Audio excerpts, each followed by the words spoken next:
Senhoras, senhores, queridos irmãos no ideal espírita, que nos abençoe Jesus, o amigo incomparável das nossas vidas. Afirmava Cícero que a história é a pedra de toque que desgasta o erro e faz brilhar a verdade. E é através da história que iremos encontrar nos seus mais extraordinários fastos a realidade do princípio imortalista da vida e as sucessivas experiências carnais que ele desenvolve até atingir a sua plenitude, aquela fatalidade para a qual está destinado.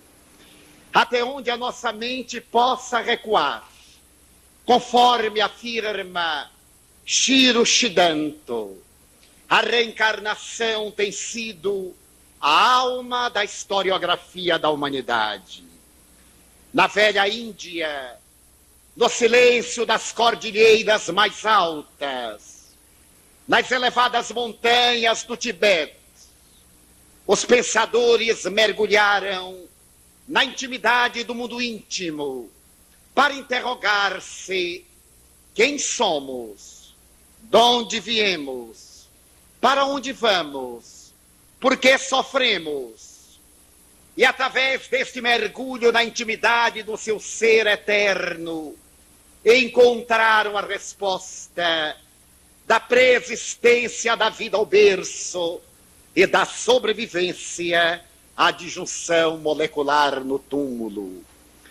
As obras memoráveis que legaram à posteridade, o Bhagavad Gita, os Upanishads, os Vedas, relatam com abundância de detalhes a destinação libertadora da alma nas suas sucessivas romagens carnais para desenvolver a centelha luminífera do amor de Deus que jaz momentaneamente enclausurada na indumentária fisiológica.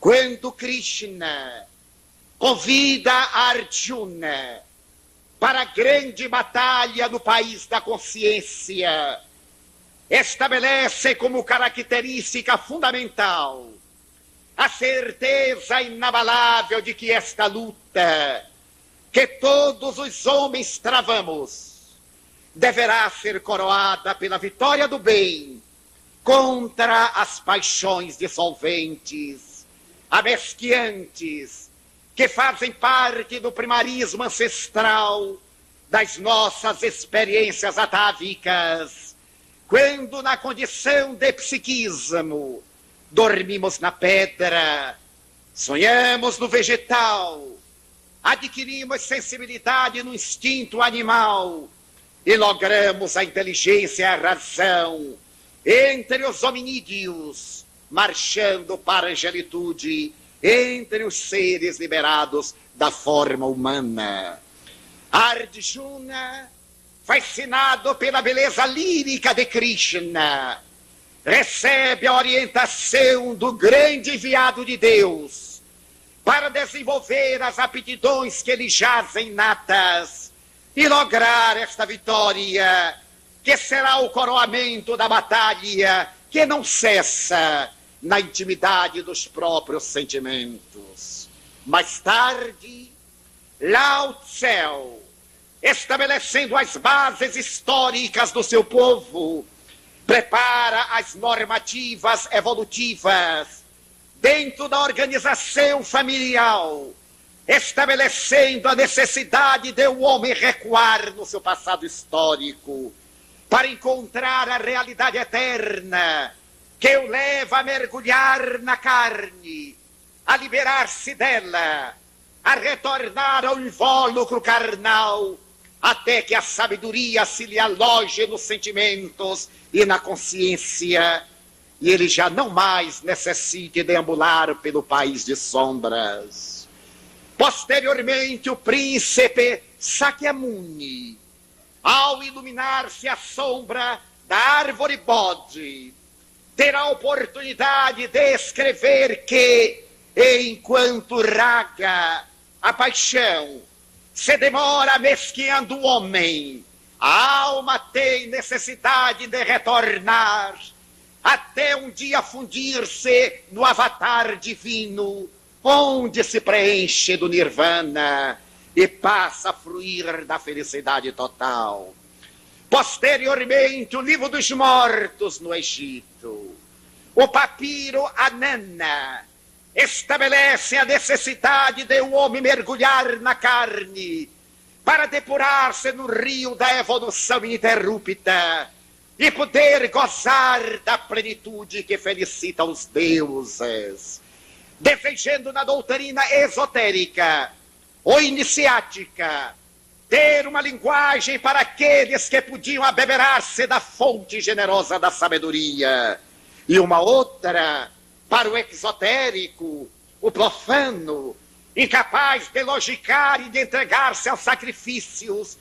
Os egípcios estabeleceram que há um fenômeno de metempsicose, através do qual os bons retornam à forma humana e progridem, e os maus momentaneamente se investem da aparência animalesca para poder expungir nas formas primitivas aqueles delitos praticados e que não foram justiciados nem reparados pelas legislações humanas.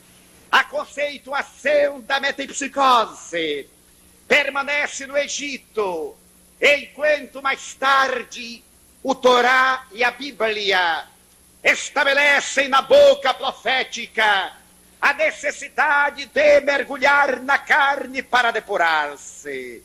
E através das profecias, não poucas vezes, os embaixadores dos céus interrogam se este profeta não será aquele outro renascido para poder trazer ao povo de Israel a mensagem do Deus único naquele imenso oceano de politeísmo, a ilha gloriosa da paz, no meio dos pélagos vorazes dos oceanos atormentados das paixões. Mais tarde, ter-se a oportunidade de ler no Talmud a informação dos renascimentos, graças aos quais o ser eterno se depura para conseguir a sua realização interior e a convivência com Deus. A Grécia, herdeira imediata das tradições egípcias e indianas, estabelece na boca de Platão a necessidade de tornar a nascer, porque a vida é um sonho e que o homem se recorda das experiências anteriores, estenda a viver na terra, ele realiza uma experiência de recordações. A palavra de Platão parece sair da boca de Sócrates, adotando a conceituação dos daimons, ou daimoniones, que eram os anjos tutelares da família, que traziam a noção de eidos, a ideia desse mundo transcendente de onde viemos e para onde inevitavelmente retornaremos. O conceito platônico da vida está distrito a esta dicotomia do ser e do não ser, da realidade aparente e da realidade causal, em que o espírito eterno mergulha no corpo sem nascer e abandona a roupagem física sem morrer, retornando sempre ao mundo das ideias, de onde procede toda a sabedoria. Mais tarde, essa mesma doutrina chega à Península Itálica, através de Pitágoras, em cujo nome está íncita a realidade metafísica, porque seria ele o filho de Pitia e de Guru, que abre a sua escola iniciática colocando na entrada da caverna, esculpida na pedra, esta extraordinária ideia libertadora. A alma é uma chama velada. Quando lhe coloquemos os santos óleos do amor, ela se agiganta, encandece-se, arde. Quando dela nos descuidamos, ela se entibia, perece e apaga a sua luz. A Itália é herdeira natural, especialmente a velha Roma, da doutrina ancestral da Índia e do Egito nos monumentos iniciáticos, que mais tarde se transferirão para as Gálias, cujas tradições, já por volta do século I do cristianismo, estariam sendo divulgadas pelo sacerdote druida Allan Kardec, que adorava o Deus Dispater, o Deus da fraternidade, que vivia numa alimentação vegetariana, preconizando a multiplicidade dos renascimentos e ensinando a solidariedade. Os iberos de Espanha e de Portugal, herdeiros dos antigos navegadores, recebem também, por sua vez, a mesma informação gaulesa e adentram-se na interrogação do fenômeno reencarnacionista, tentando equacionar o enigma do comportamento humano. E, todavia, Jesus, este hífen de luz que liga a criatura ao Criador, quem melhor estabelecerá as linhas básicas da reencarnação no memorável diálogo com o doutor da lei Nicodemos. Será ele que irá estabelecer a necessidade imperiosa de nascer de novo da água e do Espírito para entrar no reino dos céus.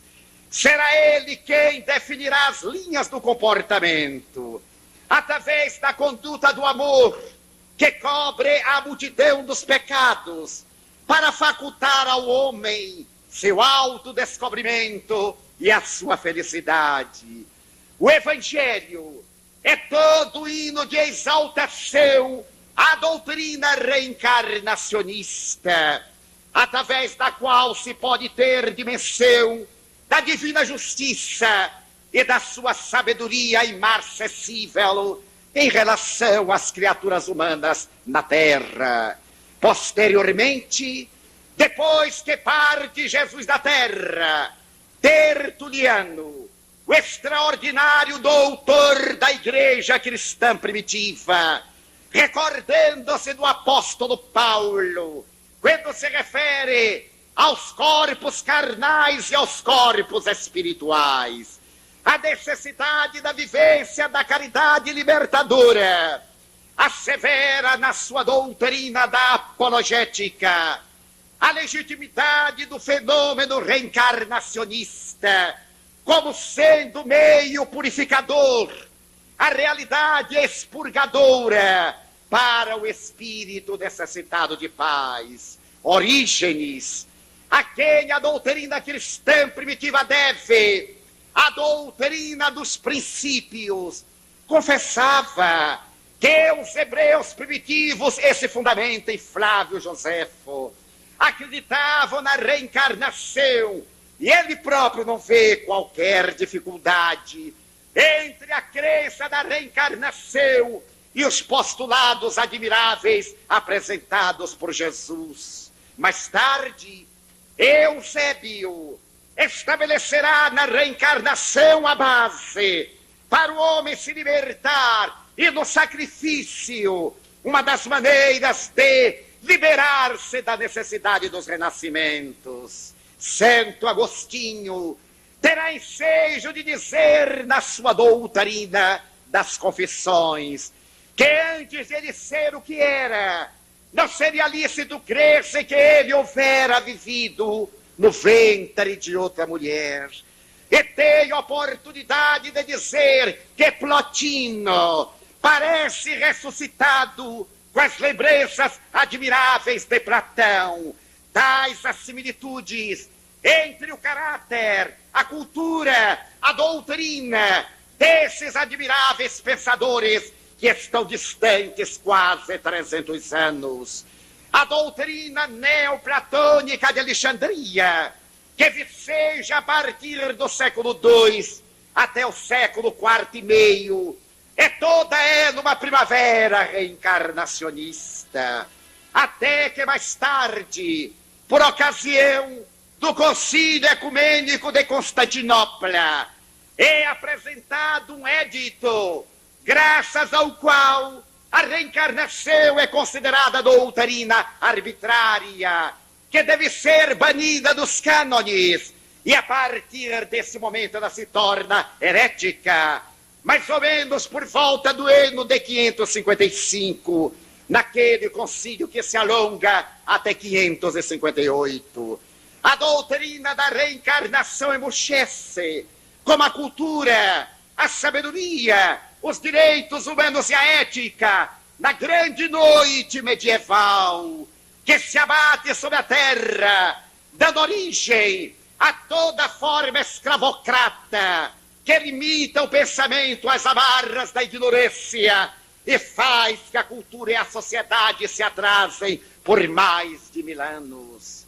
E a posteriori, ao se acenderem as luzes do século XVI, quando Lord Bacon, pensando acuradamente na necessidade de filosofar, de arrebentar as heranças ancestrais da cultura medieval e escolástica, logo depois do brilho da Renascença italiana, logo após o crescimento da terra com a navegação, a conquista do caminho marítimo para as Índias, o Tratado de Tordesilhas, logo depois que Galileu se atreve a arrebentar o sistema geocêntrico e vai condenado, acompanhado pelos grandes pensadores da astronomia, que Lord Bacon propõe uma filosofia superficial, afirma, conduz a mente do homem ao materialismo, ao cepticismo. Uma filosofia profunda leva o pensamento do homem ao verdadeiro espiritualismo, à religião. E Lord Bacon abandona a ignorância medieval para ser um pioneiro da filosofia empírica. As suas ideias se agrandam e logo depois Renato Descartes, em França, apresenta o pragmatismo filosófico como sendo uma necessidade de crer através da vivência, da experiência pessoal.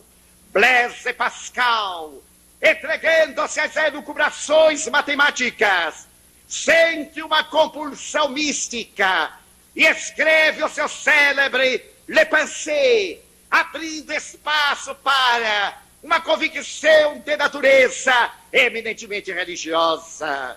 Leibniz, fascinado pela colocação liberal, ergue-se contra a religião tradicional e enseja que se faça uma ponte entre a intolerância dele, Leibniz, e o pensamento extraordinário de Descartes, pela colocação de Thomas Reid, que examina a necessidade de um homem não se deixar empolgar pelos extremos filosóficos, nem aquele sentido arbitrário de Leibniz, nem tampouco a liberação de natureza cartesiana no imediatismo pragmático. O homem tem o direito de pesquisar, de fazer as suas análises, de interrogar-se, e enquanto as elucubrações ganham espaço, ressurge o pensamento do tradicional atomismo grego, através dos negadores da alma, que estabelecem a morte da vida no instante da disjunção molecular. Mas logo de imediato, nestes gabinetes e escolas de filosofia, surge o pensamento de Jean-Jacques Rousseau, que apresenta o seu célebre do contrato social, a necessidade de uma alteração nos cânones da vida, que, apesar de não estar mais na treva medieval, ainda permitem esses cânones que se arranquem as confissões com ferro em brasa, com azeite fervente, que a roda estrangule os indivíduos, permitindo que se levante o conde de Beccaria para profligrar contra a pena de morte e estabelecer a necessidade de uma justiça que deveria reger os destinos humanos a partir de então, em uma pequena obra que será a base do novo conceito de direito e de justiça, Dei Delite e Dei Peni, que irá ensejar aos revolucionários do século XVIII, a Voltaire, a Condorcet, a Diderot, a Montesquieu, o brado de libertação francesa contra a intolerância da Casa dos Bourbons, que ao ser derrubada a Bastilha, mais do que a miseranda fortaleza medieval, era derrubada de uma era para que nas páginas serenas da justiça a liberdade pudesse escrever os direitos do homem, ainda hoje desconsiderados ou textualmente ignorados.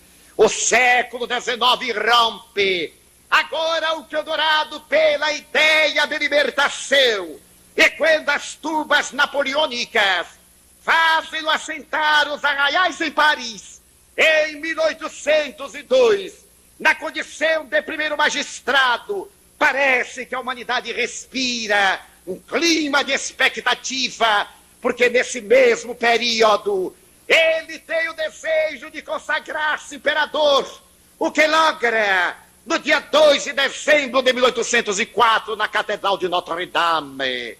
Aqueles ainda eram os dias arbitrários da negação de Deus.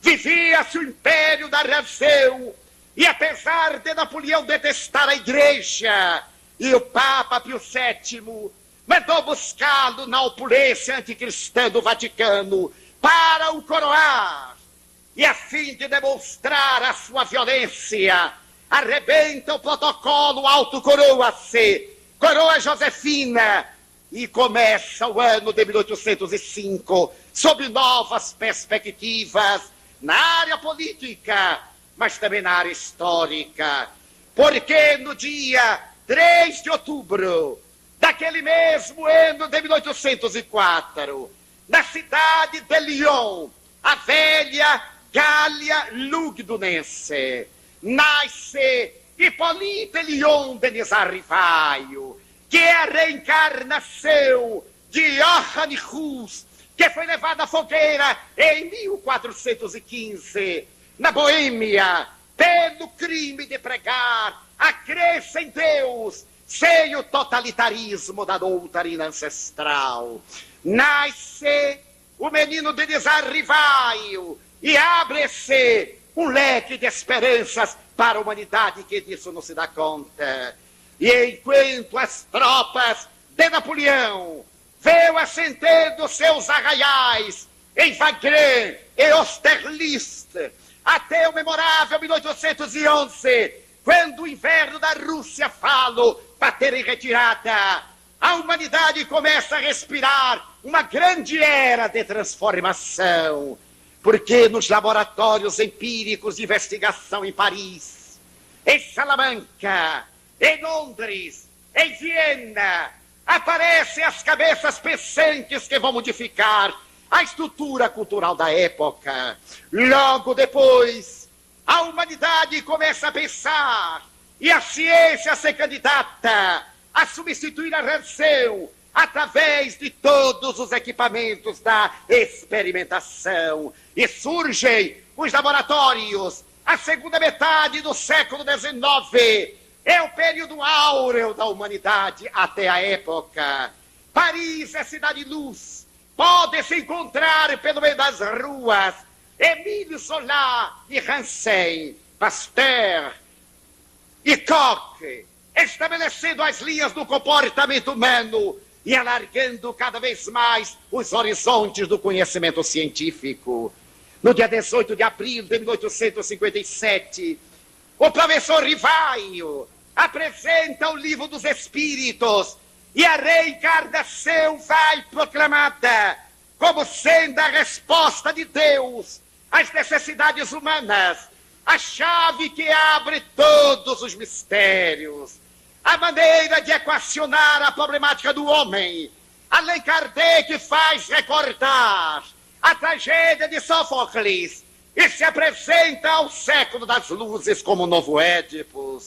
Interpreta a esfinge da estada de Tebas, que se atira no oceano desmoralizada e propõe uma revolução filosófica na base da reencarnação para dar dignidade ao homem, para arrancá-lo do velho atavismo, da conceituação ridícula de um ser elaborado pelas mãos hominídeas de Deus, à margem de um regato e trabalhado na lama. Allan Kardec, antecipando a Charles Darwin, apresenta o evolucionismo desde a monera, desde as primeiras aglutinações celulares até os corpos complexos, onde a inteligência se manifesta através da cerebração, que a natureza gastou mais de 1 bilhão de anos no seu processo de aprimoramento de formas e de caracterização de finalidades. A doutrina espírita chega e é proposta uma revisão histórica a respeito da unicidade das existências. De imediato ela ganha corpo. Em 1878 aparece por primeira vez no dicionário de Oxford a palavra reencarnação para caracterizar o retorno à vida carnal do ser espiritual que necessita de evoluir.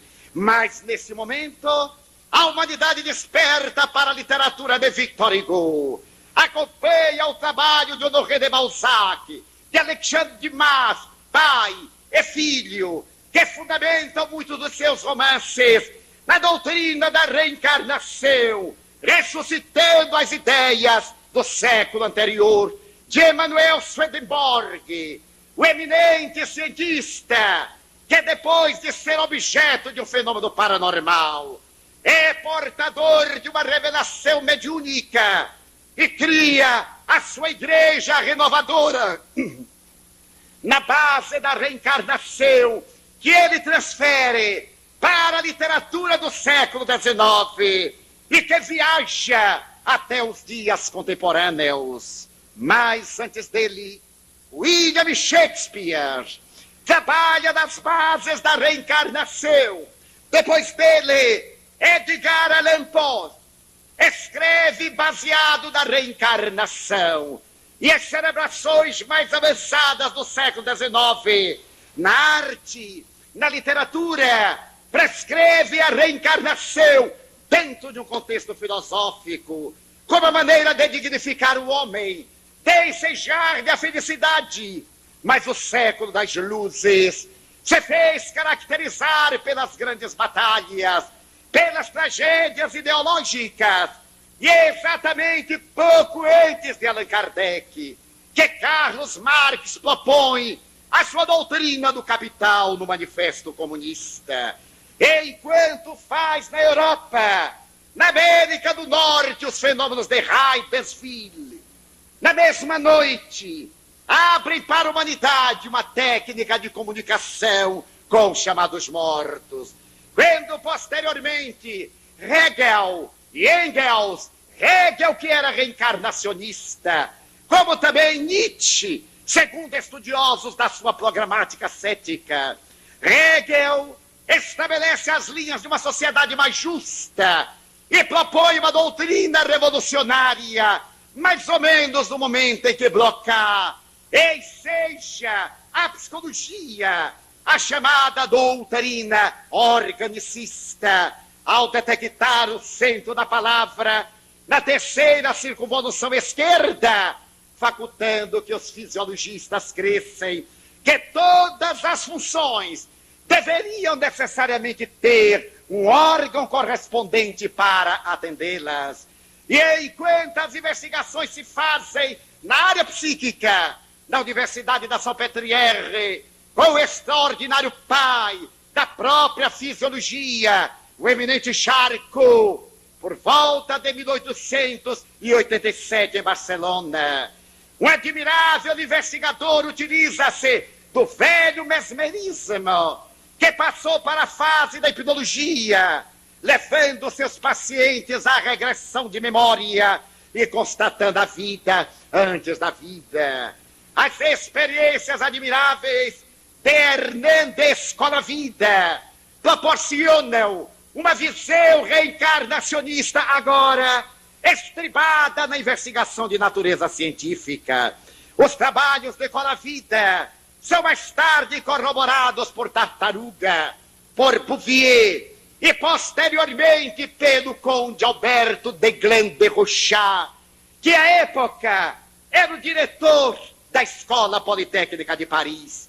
A reencarnação deixa as paredes místicas das doutrinas orientalistas da Europa, do chamado ocultismo, do espiritismo, e veio a partir dos anos 20 do século atual para os gabinetes de investigação, onde parece desprezada e dorme, até que no ano de 1955, o Dr. Destilefsen, realizando experiências com psicopatas, resolve aplicar o ácido lisérgico 20, e aqueles esquizofrênicos, sob a ação do ácido lisérgico 20, detectam que a psicogênese das suas enfermidades está centralizada em experiências fracassadas de encarnações passadas.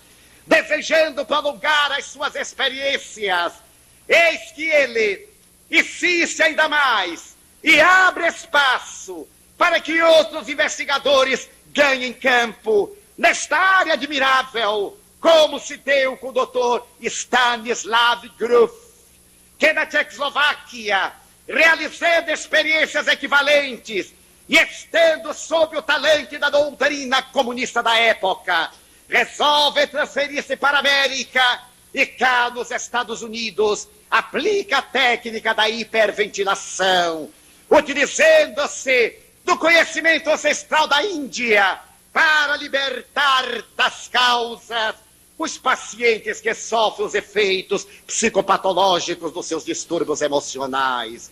Os anos 60 enriquecem-se de investigadores. Já não se pode mais deter o avanço da investigação científica na área da psicologia, da psicanálise, da psiquiatria, e todo um grupo de investigadores se torna celebrizado, entre outros Gina Cerminara, que vem de apresentar obras monumentais com uma larga investigação na qual foram aplicados os dados estatísticos para eliminar coincidência, fraude ou qualquer outra possibilidade que não esclarecesse a reencarnação. As experiências de Maurice Netterton e posteriormente a terapia das vidas passadas ganham espaço, fazendo que a reencarnação mergulhe na área científica e um leque de comprovações, desde os birthmarks, os sinais de nascimento, as recordações espontâneas, aos fenômenos mediúnicos, às obsessões, às leis de equilíbrio na área de filosofia, até o momento em que a ciência abraça a filosofia e as duas se apoiam nos alicerces da religião para dizerem que só o amor pode equacionar o enigma do homem quando este se resolva pela reabilitação nas várias experiências carnais. A reencarnação é a única doutrina filosófica que explica os arquétipos junguianos. Sabe que ela pode ajudar os tormentos de Carlos Gustavo Jung, quando dominado pela febre hepática, que o atormentou aos 55 anos, e que o fez escrever a sua resposta a Jó em 3 dias, devorado pela ardência do desequilíbrio orgânico. Ele próprio terá ensejo de declarar: como se o espírito me agarrasse pelo cogote e me obrigasse a escrever. Eu me desvencilhei para explicar a Jó a injustiça divina. É lamentável que Jung não haja lido Allan Kardec. haja ali na tradição hebraica de um Deus machista, não tenha conhecido a visão cósmica dos indianos, da maternidade, de um Krishna, que é uma síntese masculino-feminina, de onde se derivam nas duas polaridades a criação. É pena que Jung tenha feito uma psicanálise arquetípica do inconsciente coletivo, por dedicar-se apenas ao estudo da Bíblia, quando poderia ter saltado as limitações bíblicas de Israel e mergulhado no Bhagavad Gita, nos Upanishads, na obra de Platão e não das tragédias, para com Freud levantarem as marcas dos complexos de Édipo, de Eletra, os conflitos da tragédia grega, mas penetrar no idealismo platônico e estabelecer as linhas de um ser espiritual, preexistente ao corpo, sobrevivente à tumba, que volta na indumentária carnal para realizar a sua evolução. Por mais elasticidade que tentemos dar ao fenômeno genético, sem a reencarnação ele não passa de uma árvore esquisita, feita de acasos e de coincidências que violentam a razão. Por exemplo, se nos recordarmos de Pascal, aos 12 anos de idade, ele interpretou em geometria até a 32ª proposição de Euclides, sem livros e sem mestres. Aos 12 anos publicou uma obra sobre o assunto, que modificou a estrutura da matemática euclidiana. Se olharmos Tennyson, aos 12 anos de idade, escreve um poema épico em 6.000 versos, sem mestres e sem livros ao seu alcance. O menino Urém, aos 4 anos de idade, concebe, desenha, constrói um aparelho astronômico e oferece ao pai, com versos latinos, ele que era de origem chinesa. O número das crianças precoces que abalaram o pensamento universal encontra na reencarnação a chave para equacionar a problemática de genes e de cromossomas especializados que se associam sob o império do corpo plasmador da forma ou perispírito, a fim de atenderem à necessidade evolutiva do ser eterno.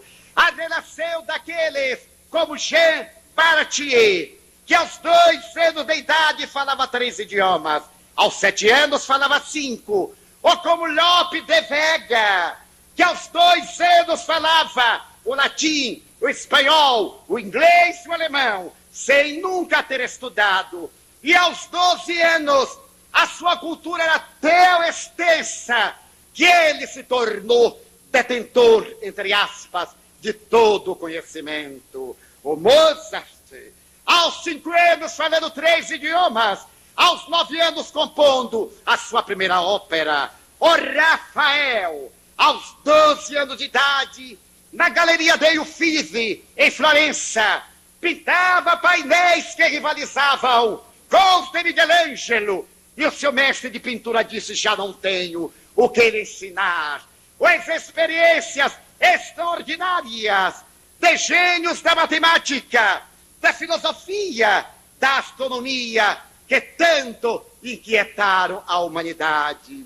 Vivia no sanatório de Armentières, em França, um menino que era psicopata, e aos 4 anos de idade, este menino Jean Fleury era capaz de responder em 2 minutos qualquer raiz quadrada de 4 algarismos.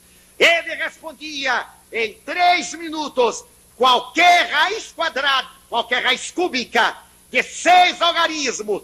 Analfabeto, psicopata, atirado à masmorra de um manicômio. Só a reencarnação para explicar fenômenos que tais, quando tentamos equacioná-los à luz da embriogenia, sentimos terríveis embaraços, porque Temístocles, o herói ateniense, era pai de um psicopata. Péricles, que deu seu nome ao século em que viveu, o século V, o século de Péricles, era pai de 2 doentes mentais, Xantippos e Paróclos. Quem não se recorda de Marco Aurélio, o extraordinário estoico, que enquanto batalhava, escrevia a ética estoica da humanidade. Este homem que embelezou a filosofia e a ética era pai de Cômodo, o monstro, incestuoso, devasso, psicopata. Como encontrar na genealogia a resposta para estes seres verdadeiramente privilegiados, entre aspas, senão apelando para as experiências transatas, as vidas anteriores? Mas também, por outro lado, se olharmos a Abraham Lincoln, este pai da democracia era filho de um saboeiro. Cromwell, o extraordinário pensador, era filho de um cervejeiro. Lutero era filho de um almocreve. A história é larga, mostrando que a paternidade nobre ou desventurada não responde pelos filhos degenerados ou portadores de uma ascendência cultural. A reencarnação abre o seu leque admirável e enseja ao homem uma visão cósmica. Juliano apóstata costumava dizer que se recordava de haver sido encarnações anteriores Hermotimo e Euforbo. Temístocles dizia que foi Éaco. Ulisses se recordava que quando a cidade esteve sitiada, fazendo que através das recordações ele escrevesse obras memoráveis da literatura universal. A reencarnação é a luz que se projeta no enigma do déjà vu da psicologia, explicando a simpatia, a antipatia, as preferências desta e daquela natureza, os ódios, os afetos arrebatados e as grandes paixões. A reencarnação explica a justiça de Deus, que coloca na terra indivíduos notáveis, à semelhança daqueles portadores de beleza estética, física e, no entanto, de alma verdadeiramente selvagem. Quando nos recordemos de homens portadores de uma beleza e de mulheres sedutoras e arrebatadoras e de alma assinalada pela miséria moral, e vemos um corcunda de Notre Dame assinalado pela ternura diante de Esmeralda, na concepção uguana, quando vemos o belo confraternizar com o monstruoso, ou quando vemos este desdobrar a beleza que lhe jaz inata, somos convidados a recordar a presença das experiências anteriores que nos equipam para as atividades da vida atual. A reencarnação demonstra o amor de Deus que a ninguém condena. Ninguém é esquecido da magnificência divina. Todos nós, criados simples e ignorantes, como responderam as vozes a Allan Kardec, o eminente codificador da doutrina espírita, todos nós com as mesmas possibilidades, através do livre-arbítrio ou da nossa opção, para o determinismo que Deus estabelece, a felicidade de cada um e de todos nós coletivamente. A reencarnação vem explicar, como diz a doutrina espírita e referenda, Gina Terminara, porque uns são altos e outros são baixos, porque uns são feios e outros são belos, a saúde e a doença, o degenerativo teratológico e a estética aprimorada, o porquê das dores morais, das psicoses profundas, do autismo, dos fenômenos tão deformantes que aparecem a cada dia na gênese da criatura humana. A reencarnação explica que somos semeadores, mas também somos colhedores. Retiramos da árvore da vida o pomo de ouros ou os espinhos que sementamos na experiência passada. A nossa felicidade depende exclusivamente de nós, que temos diante da vida as essências maravilhosas para produzir, para frutecer através da abnegação. Digamos-lo através de uma experiência.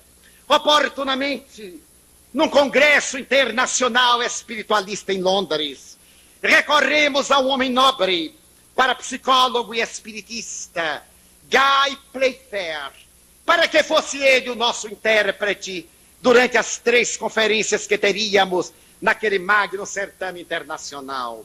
E enquanto dialogávamos com Guy Playfair, que entre outras obras notáveis deixou uma, traduzida para o português, A Vaca Voadora, cujo título parece estranho, mas tem uma razão de ser.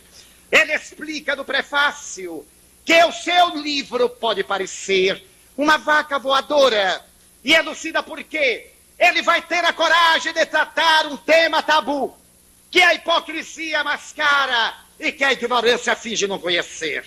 É o tema do espiritismo, a mediunidade, a visão kardecista. Então ele concebe que um casal típico britânico está sentado no seu apartamento em Covent Garden e subitamente a esposa chega à janela enquanto o marido lê o jornal e ela se espanta e diz para o marido: venha depressa, venha ver uma vaca voando. Ele meneia a cabeça, olha para ela, sorri e continua lendo o jornal, porque ele sabe que as vacas não voam. Assim, aqueles, quando ouvem falar de espiritismo, também pensam que são as mensagens espíritas sintomas de vacas voadoras. Guy Playfair, no diálogo que tivemos, eu lhe perguntei, já que o nosso tema eram provas científicas da reencarnação, se poderíamos citar as provas clássicas. Ele sorriu com seu fair play britânico e me disse: Divaldo, as provas clássicas estão nos livros. Qualquer pessoa que tenha interesse e que seja uma pessoa lúcida culturalmente, vai às fontes históricas, vai às pesquisas. Eu, porque conheço a mentalidade britânica, sugeriria que você contasse uma experiência pessoal. Com a minha mentalidade latina, eu digo, mas isto no Brasil pode parecer projeção da imagem, pode parecer uma preocupação autobiográfica. Eles não vejo por quê. As provas que todo mundo já leu, todo mundo já sabe. Mas a experiência de cada um é valiosa e só a pessoa sabe. Então é justo que você conte alguma experiência de reencarnação, se é que você tem, porque ela irá ser considerada, discutida, questionada. E o que é importante, se algum investigador merece fé, você também merece até prova em contrário. Senti-me estimulado, dialoguemos, e ao terminar a conferência, eu narrei uma experiência de reencarnação, que me permito a licença de aqui repeti-la, com detalhes antes não revelados. Recordo-me, dizia no momento, de que a minha infância foi caracterizada pela melancolia. Eu sentia uma saudade imensa de algo que eu não podia precisar. Morando numa cidade do interior, Feira de Santana, em uma casa cujo quintal era uma roça, com mais de 300 metros de comprimento. Eu me perdia no matagal, procurando nas coifas, entre as touceiras de capim, algo que eu não sabia exatamente o que era. Eu olhava de longe e via aquela touceira de capim cheiroso. Corria e abria com avidez, na certeza de que ali estava o meu tesouro, e me frustrava, caindo num pranto demorado, porque eu não encontrava aquilo que queria. Aos 3, aos 4 anos, aos 6 anos, quando eu já podia trepar nas árvores frondosas, cajueiros que jogavam suas galhadas no chão, mangueiras e jaqueiras imensas, eu tinha a impressão que, além da folhagem, estava aquilo que eu buscava.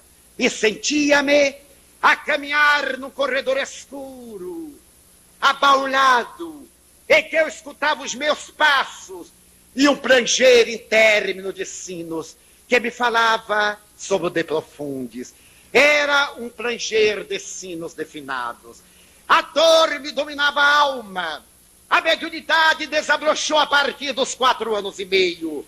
E até os 10, 12 anos, esta melancolia que me fazia ajoelhar sobre grãos de milho na igreja, sobre pedras de sal, com o joelho desnudo, para poder lapidar algo que tampouco eu sabia o que era.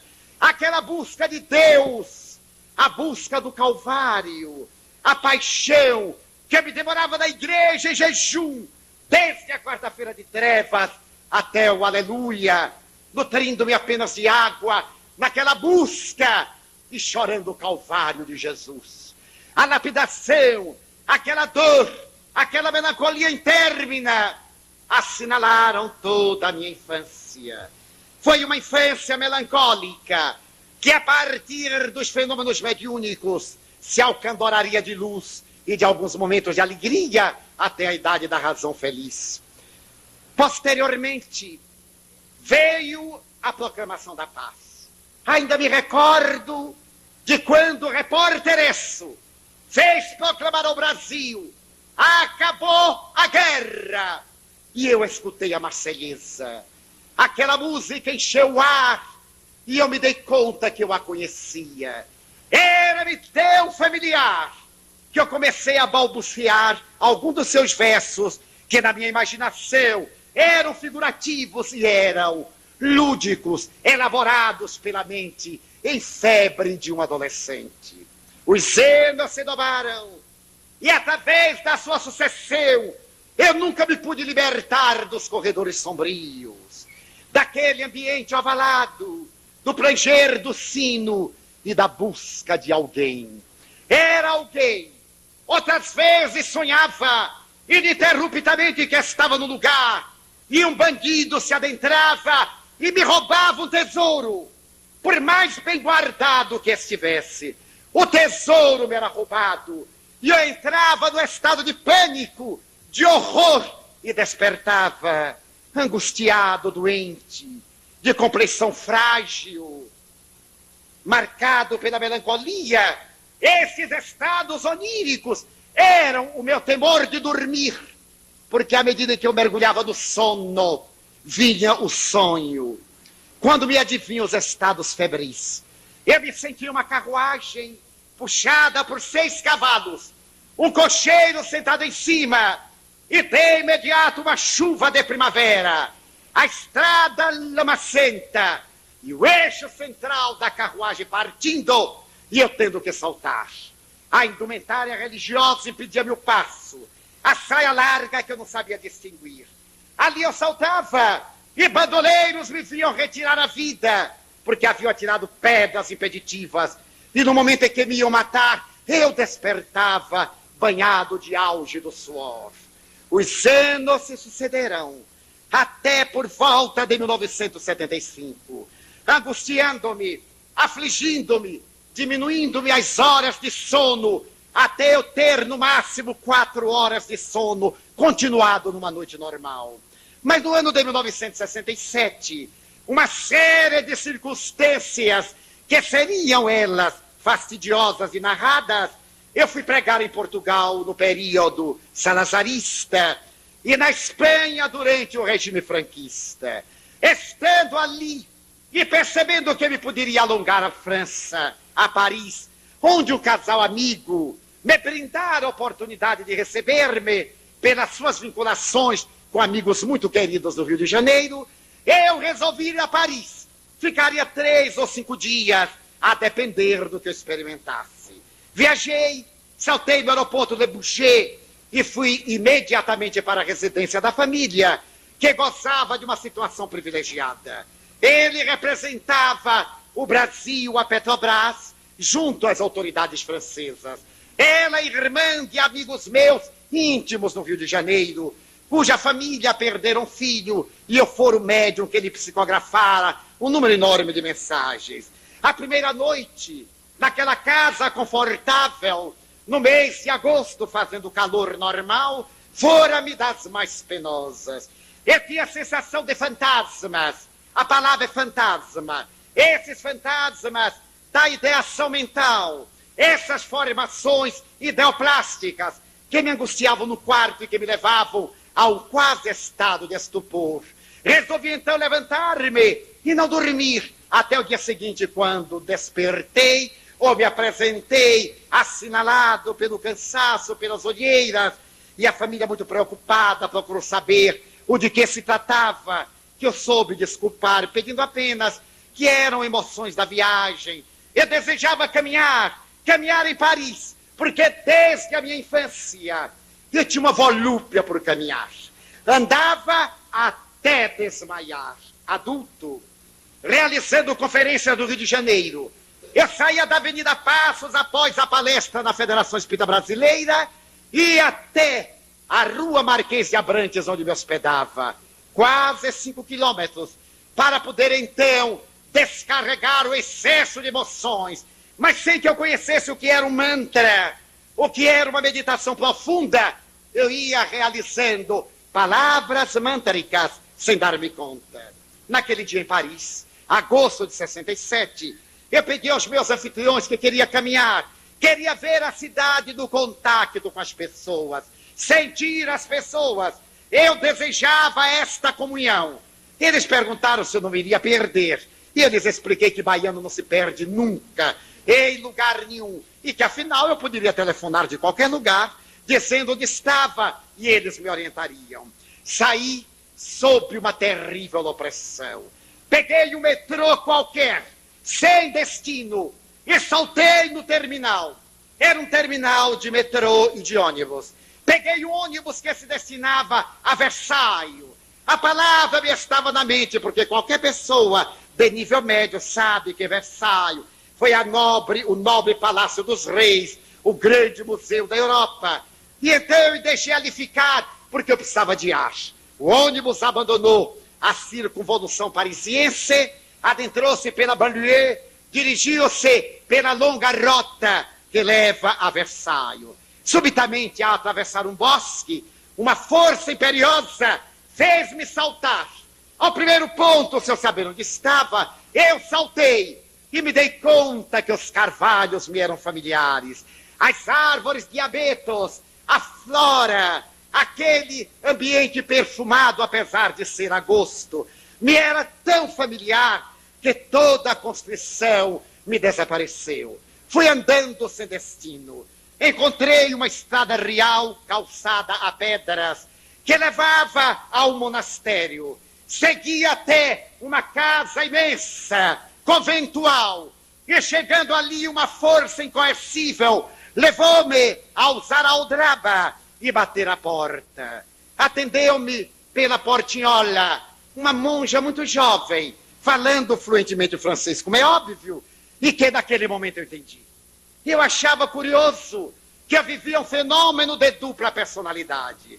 A minha personalidade normal, o meu eu, e uma personalidade estranha, vigorosa, temperamental, magoada. Quando ela me perguntou o que desejava, sem me dar conta, eu lhe respondi que desejava falar com a Madre Superiora. Ela disse que não era possível. Eu argumentei que desejava visitar o monastério. Ela disse que não era dia de visita. Era uma segunda-feira em que os monumentos públicos na Europa em geral estão fechados aos turistas. Ademais, dizia, aqui é um convento de religiosas, não tem nada de especial. Eu lhe pedi que chamasse alguém, porque eu tinha uma necessidade tremenda de adentrar-me naquela casa. Ela gentilmente mandou-me sentar ao parlatório e veio uma religiosa que se disse chamar de Madre Mestra. Eu lhe expliquei que era estrangeiro, estava ali e queria visitar o convento. E ela disse, mas não tem nada de especial. É uma casa de monjas contemplativas. Que é que o senhor pode ver numa casa de religiosas? Eu então lhe pedi para falar com a Madre Superiora. Ela aqueceu simpaticamente e já depois de meia hora de todas essas expressões e possibilidades, veio a Madre Superiora e eu lhe contei em palavras finais. Eu quero conhecer este monastério, porque fui eu quem o fundou. Quando disse isso, eu tive um espanto. Me parecia uma loucura. Então eu quis remendar e disse, quer dizer, fui eu quem o fundou. Ela sorriu e disse: naturalmente o senhor está com dificuldade da língua, porque esse convento foi fundado no século XVII, por volta de 1630, aproximadamente, pela senhora baronesa d'Orléans. Eu disse: não, senhora, o convento foi fundado por mim. E então eu me via jogado ao espaço, àquela época, ao ano de 1630, aproximadamente, quando ainda se travava a Guerra dos 30 Anos entre a França e a Áustria, no lamentável período de Maria de Médicis e do cardeal de Richelieu. Voltei a falar-lhe. Ela sorriu e disse: naturalmente, o senhor está brincando. Como poderia o senhor ter fundado o convento se o nosso fundador já morreu faz tanto tempo? Eu disse: mas eu sou o fundador do convento, reencarnado. Ela me pôs a mão no ombro maternalmente. Era a época, uma senhora de 70 anos, Madre Marie, e me disse: meu filho, vá para casa, você deve estar muito cansado, são as emoções de Paris e de Versailles, você deve... Eu digo: não, senhora, eu fundei esta ordem contemplativa para poder dignificar as monjas que se dedicavam ao turfe e que naquela época, embora tendo feito votos, viviam em uma vida totalmente profana. Ela disse: você poderia me dar alguma prova, alguma evidência disto? Eu lhe respondi como não. Eu me lembro, por exemplo, da cela que me pertencia, onde orava. Ela fica na parte posterior da clausura. E ainda me lembro de uma Madonna que está na parede que eu deixei e que se encontra queimada por uma vela graças a um acidente. Reza uma tradição, madre, que aquela personagem, que eu declinei o nome, era tão mística e tão religiosa, parecendo purificar-se da vida interior, que ficava de joelhos tanto que logrou cavar, desgastar a pedra no lugar em que ele se punha ajoelhado. Ela então me olhou exclamativamente e me perguntou: como o senhor sabe? Porque isto não consta dos anais históricos da nossa casa. Eu disse: madre, eu me lembro, eu necessito de voltar ali, eu tenho que ver a minha cela. Ainda me lembro do cátare, do touro de madeira, sobre o qual eu colocava a cabeça. Ela disse: mas é impossível. Se você tem conhecimento religioso, sabe que nenhum homem pode atravessar a clausura, exceto o confessor, ainda mais numa ordem contemplativa. Eu disse: mais uma outra passagem, por trás do altar-mor, que sai além da clausura, no imenso corredor que leva às celas. Era o meu corredor escuro. Ela me olhou e disse: o senhor sabe? Mostre-me.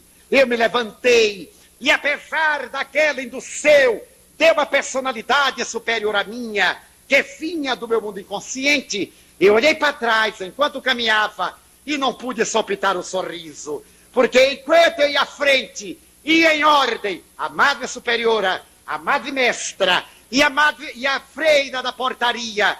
Quando eu olhei para trás, algo disse dentro de mim, como antigamente, as freirinhas correndo atrás. Fui andando, adentrei-me pelo corredor, cheguei à cela e disse para ela: esta era a minha cela. Àquela época, este convento situava-se dentro dos domínios de Tamblé. Ela disse: agora o senhor vai me explicar este negócio. Mandou-me sentar e falamos. Era pela manhã. Almoçamos. Veio à tarde e lanchamos. E continuamos a falar. Ficamos amigos. Ela me mandou levar a Paris, porque eu não sabia voltar. Mantivemos correspondência. Eu lhe mandei o livro dos Espíritos enquanto estava em Paris naqueles dias. Fui revê-la mais tarde em Bruxelas, em outra casa-mãe, na qual ela viria desencarnar aos 84 anos de idade. Quando lhe narrei as experiências de que eu me recordava, a mística daquela personagem. Ela me disse: que extraordinária doutrina é esta. É pena que a minha idade não me permita voltar atrás para adotar o comportamento reencarnacionista. E ele disse: não tenha remorso, porque se a senhora adotar a reencarnação na vida profana, será apenas uma reencarnacionista a mais. Porém, se a senhora for uma religiosa que aceita a reencarnação, será, quiçá, em França, a única que com seus votos perpétuos tem a visão cósmica da divindade. Maria Antoinette, fiquemos amigos, não somente dela, mas da Madre Mestra. Voltei a dialogar, visitei-a em Bruxelas, e muitas vezes, já octogenária, 2 ou 3 vezes, não mais, ela me segurava as mãos e perguntava pela personagem. Ofereceu-me um livro que um amigo me havia dado exemplar em espanhol no ano de 1950 e que eu estive compulsando hoje. Ele me disse naquela ocasião, lendo esse livro, no dia que me conheceu: eu me lembrei de você, leve-o, e fez-me uma dedicatória. Eu achei o livro fastidioso, o autor inglês é muito pesado, é muito histórico, não me interessei, não li. Folhei algumas páginas. Mais tarde, dialogando com Chico Xavier a respeito de reencarnação, e lembrando-me de uma sua reencarnação, é que ele era capaz de recordar de uma vida do século XVI, em que repetia o De Profundis em latim, depois de experimentar a morte de um ser amado e o abandono de um filho ingrato que ele roubou todos os bens. Falei-lhe das minhas reminiscências desta personagem e ele me disse: leia o livro. A personagem era um correio de determinadas autoridades. Andava até a exaustão. Quando o terreno era acidentado, usava de seges e carruagens nas estradas impérvias da França e da Espanha, como da Itália, no seu ministério. Foi vítima de salteadores, mas a sua aparência de monge capuchinho que era, da pobreza absoluta que se entregava, e a sua paixão pelo Calvário, fazia que não inspirasse nenhum interesse dos bandidos da época. E foi esta paixão que o levou às filhas do Calvário, com a extraordinária Madame d'Orléans, a criar uma ordem contemplativa. Mas o que é mais curioso é que há 2 anos atrás eu fui visitar, por uma indução emocional, a cidadezinha de Montmorency, também nos arredores de Paris. Estive visitando o velho castelo de Montmorency, do duque, que tivera sido também um condestável de França. As minhas lembranças diziam que esta personagem estaria no meu relacionamento emocional. Ali estive com Nilson, sentei-me à sombra de um velho e quadricentenário carvalho. Aspirei o clima, a memória se me abria e eu pude recordar que o velho duque, quase nonagenário, amargurado pela perda da esposa, da família, se iria relacionar com um jovem monge beneditino, que seria um consolo para as suas amarguras e que o auxiliaria já no século XVII nas grandes lutas da fé. Decifravam-se-me todas as interrogações, aclaravam-me as questões que jaziam, a minha melancolia, a grande jornada pelo corredor escuro. E a joia, o tesouro que me roubaram, aonde estaria aquele ser, aquela criança que me fora raptada, que me tomaram? Até hoje ainda permanece incógnita, que a reencarnação irá explicar porque a partir dali foram se diluindo os sonhos. O corredor foi desaparecendo, até que se apagou na memória chamada arquetípica do inconsciente coletivo, até que o meu consciente tendo absorvido as lembranças, retirou-as do meu estado de vinculações anteriores que me amarguravam e que entristeciam. A reencarnação planificou-me, deu-me luz. É lógico que essa personagem não foi importante. Foi um monge beneditino qualquer, anônimo. Mas eu me lembrava que ele havia nascido na cidade de Tremblay. E me recordava que no meu inconsciente sempre esteve a palavra François, da mesma forma que sempre vigeu dentro de mim a palavra Jean, que me atormentavam as duas palavras, os dois nomes, e que eu me interrogava buscando soluções. A reencarnação é a chave que nos explica. E por que não nos recordamos? É que não damos atenção a pequenas memórias que sutilmente emergem do nosso inconsciente. Todos nós temos momentos em que o inconsciente libera clichês diante de alguém simpático ou antipático, diante de uma ocorrência, de uma morte, de um trauma. E eu que passei por inumeráveis traumas, por inumeráveis mortes, vi praticamente suicidar-se uma irmã, vi morrer diante dos meus olhos um irmão de 28 anos. As trovoadas riscavam os céus. Ele amedrontado pôs os pés na cadeira. Eu também. De repente ele deu um grito e caiu, vitimado por uma hemofitise diante dos meus olhos de menino em 1941.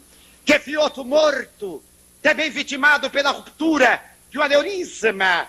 E na rua em que eu morava, eu devo ter visto a morte de uns 10 tísicos. Porque a tuberculose ancestral, nas cidades do interior e na miséria socioeconômica, fazia que os portadores da bacilose de Koch se transformassem naquele aspecto típico da pessoa que morria pela falta de vitalidade. Vi morrer inumeráveis pessoas que me traumatizaram, até que criaram dentro de mim uma resignação tranquila, dinâmica, porque não é estática, fazendo que eu aceitasse os desígnios de Deus, até o dia que em 1948, ao me deslocar psiquicamente de um trem em velocidade, se é que os trens da leste andam em velocidade, a voz me dizer, é isto que tu deves fazer.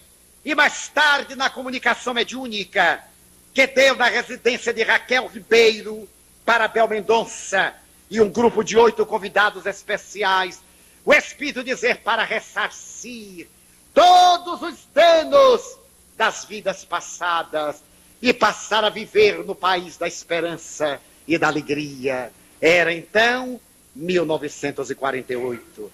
41 anos depois, com a mente iluminada pela certeza da reencarnação, com o coração luarizado a respeito da justiça de Deus, que tudo quanto nos acontece é sempre de melhor para nós, que Deus é amor, graças a esta doutrina lineal e transparente, que é a doutrina espírita, encontrei o meu lugar à sombra, não ao sol, porque não pretendo estar clareado, porém, não podendo carregar um sol, conduzo uma lamparina que me aquece e que me ilumina a vereda. A reencarnação é a prova do amor de Deus, e quem pretenda a felicidade, ame hoje, em semente, agora, e deixe que o amanhã responderá com uma farta messe de luz. Neste momento de inquietações, inspirados por Joana de Ângeles, a realizarmos este projeto, que emerge do capítulo 24 do livro Após a Tempestade, labor em equipe, quando ela nos pede unirmos-nos para estudarmos a realidade da vida e reerguermos a igreja cristã. Quando numa mensagem que psicografei em Genebra, ela volta ao assunto sobre os trabalhadores de ontem, os cristãos espíritas de agora, e que está no livro A Serviço do Espiritismo, compilado por Nilson. Vamos agora estudar a reencarnação, para ter as almas dulcificadas, para melhor entendermos a razão do nosso existir, neste momento de certezas, destas horas plúmbeas, em que apenas ao longe elucilam algumas pequenas estrelas. Não nos deixemos dominar pelas paixões perturbadoras, pelas emoções dissolventes. Penetremo-nos do conhecimento reencarnacionista. Deixemo-nos aquecer pela fé espírita. E ao invés de engrossarmos as vozes do pessimismo, temos a coragem de cantar um hino em ufania, agradecendo a Deus as suas bênçãos de cada noite e de todo dia, dizendo-lhe: Senhor, aqueles que te procuram normalmente o fazem para pedir, menos eu, Senhor, eu te quero dar. Quero dizer-te que amo a vida, que para mim é bela e é consentida. Muito obrigado, Senhor, pelo que me deste, pelo que me dás, pelo ar, pelo pão, pela paz. Muito obrigado pela beleza que os meus olhos veem no altar da natureza. Olhos que fitam o céu, a terra e o mar, que acompanham a ave ligeira que corre fagueira pelo céu de anil e se detém na terra verde, salpicada de flores em tonalidades mil. Muito obrigado, Senhor, porque eu posso ver meu amor.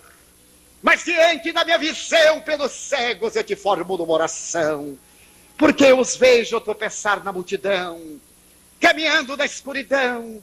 Por eles eu oro, a ti eu imploro comiseração, porque eu sei que depois desta vida, na outra lida, eles também enxergarão.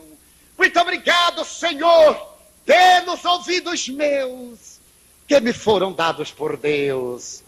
Ouvidos que ouvem o tamborilar da chuva no telheiro, a melodia do vento que passa nos ramos do olmeiro. Ouvidos que ouvem a música do povo que desce do morro na praça cantar, a melodia dos imortais que a gente ouve uma vez e não esquece nunca mais. Pela minha felicidade de ouvir, pelos surdos eu te quero pedir, porque eu sei que depois desta prova da vida nova, eles também escutarão. Obrigado, Senhor, pela minha voz, mas também pela sua voz, pela voz que ama, que canta, que ilumina, que trauteia uma canção, pela voz que o teu nome profere com sentida emoção. Diante da minha melodia eu te quero rogar pelos que sofrem de afasia, os que não cantam de noite, os que não falam de dia. Oro por eles, porque eu sei que depois desta dor, do teu reino de amor, eles cantarão. Obrigado pelas minhas mãos, mas também pelas mãos que aram, que semeiam, que agasalham, mãos do amor e de ternura, que libertam da amargura, mãos da caridade e da solidariedade, mãos dos adeuses, que limpam feridas, que enxugam lágrimas e suores das vidas, pelas mãos que apertam mãos, mãos de sinfonias, mãos de cirurgias, mãos de poesias, pelas mãos de carícias, que atendem a velhice, a doença e a dor, pelas mãos que do seio abraçam o filho de um corpo alheio, sem receio, e pelos pés que me levam a andar sem reclamar. Muito obrigado, Senhor, porque me posso movimentar. Diante do meu corpo perfeito eu te quero louvar, porque eu vejo na terra infelizes, aleijados, amputados, deformados, marcados, paralisados, e eu posso bailar. Oro por eles. Eu sei que depois desta expiação, na outra reencarnação, eles também bailarão. Muito obrigado pelo meu lar. É tão maravilhoso ter um lar. Não é importante se este lar é uma mansão ou está numa favela. É um ninho, uma casa no caminho, um grabato de dor, um bangalô, seja lá o que for. Mas é importante que neste lar exista a presença do amor de mãe, ou de pai, de esposa, ou de marido, de filho, ou de irmão, um amigo, alguém que nos dê a mão, pelo menos o olhar de um cão, porque é doloroso viver na solidão. Mas se eu a ninguém tiver para me amar, nem um teto para me agasalhar, ou uma cama para repousar, se ninguém estiver disposto a me acompanhar, nem aí lamentarei, nem reclamarei, nem blasfemarei, porque eu te tenho a ti, e te quero dizer, obrigado, Senhor, porque eu nasci, pelo teu amor, obrigado, Senhor, muito obrigado, senhores.